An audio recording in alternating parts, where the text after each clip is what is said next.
I'm here at the Blackmagic stand with Stuart. Stuart, good to see you. Good to see you too. There's always loads that's new with Blackmagic, so can you tell us what have you guys announced at the show? What's new that's going to be of interest for our SVG community? Well, look, I think again this is an exciting time for us in terms of what we're seeing with the trends and the evolution of this industry, combined with some of the applications and the evolutions that we've got within our own product lines. Specifically for the type of people that in your world that you're dealing with, I think that what's really interesting is some of the developments around our cameras. We have a new micro studio camera, which is, it's been a couple of years since we've evolved that product, but it now incorporates 12 gig SDI as well as HDMI, onboard recording into BRAW. It also has all of the camera control functionality when you connect it up to an ATEM. So for a fixed location, a small modular camera with micro 4/3 lens and lens mount gives a fantastic quality video to obviously a very versatile and flexible environment.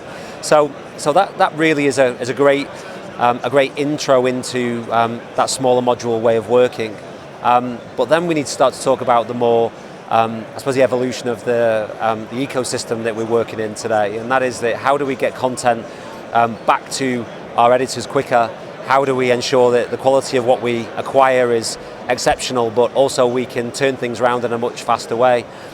So for those people that are kind of not aware already, we announced a new app which is available to download on the Apple App Store, which is called Blackmagic Camera.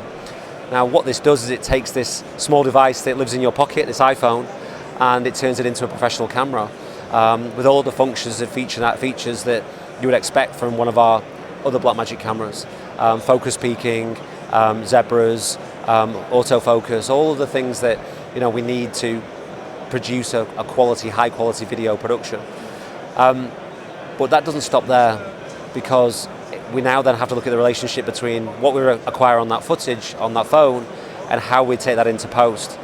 And Blackmagic has announced the Cloud Sync cloud storage model now, where you can actually record that media, you can upload that via cloud directly from your phone, straight into a project file within DaVinci Resolve, and start editing that immediately. Which means that I could be stood here now recording this, and my editor is pretty much seeing this immediately. We've also taken that same technology and we've implemented that into our broadcast G2 camera, our Ursa broadcast G2 camera, which means that whether or not you're using a larger format camera, professional broadcast camera, or whether or not you're using your iPhone, you're still getting that same flexibility. So that's really, I guess, helping to speed up that whole creative process from capturing, editing, all the way through to distribution. Yeah, I mean, I think that when we start to look at what people's needs are, the quality of the content is first and foremost. It has to be compelling, it has to be interesting, but then there's a whole load of secondary and third and fourth level feature requests or requirements that creative people need. And that is that, how do I acquire this in a way that makes it easy for me to use? How do I share it efficiently? How do I ensure that I'm moving things around quickly and I'm effectively delivering that to air as quick as possible?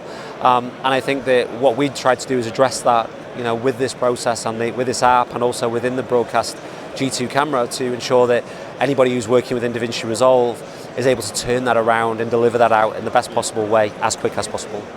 And tell me, what do you think are some of the trends that are likely to shape the way that content is produced and distributed? Well, look, I think that what we're already seeing is massive change in this industry over the last 10 years. I think that the way in which we consume our content has changed massively, whether it be online, whether it be through on-demand. And I think that broadcast and the word and term broadcast has changed significantly, because everybody has that ability to be able to broadcast their own content. So I think there'll be a continued evolution in that, and I think that what you're going to find is that there'll be more platforms, there'll be more ways to absorb content.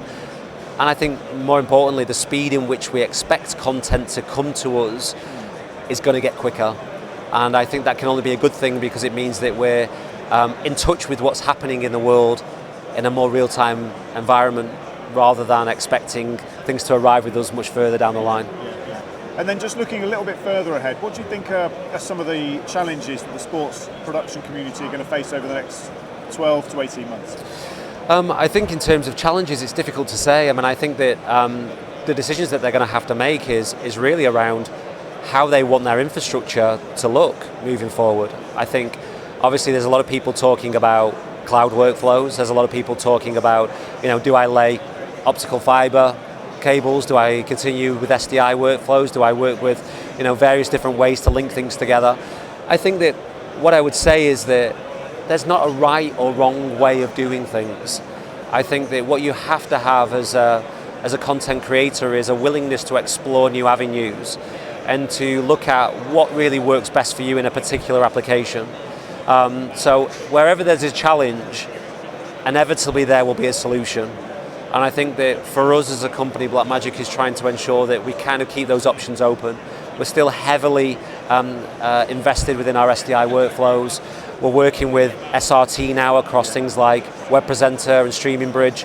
We're looking at 2110. We're trying to meet as many different needs as possible, as well as cloud workflow as well. So, look, I think that where people face challenges, we hope that we're a company that people can come to and we can hopefully provide a solution for them that will help them along the way. Fantastic. Thanks so much, and enjoy the rest of the show. You too. Thank you.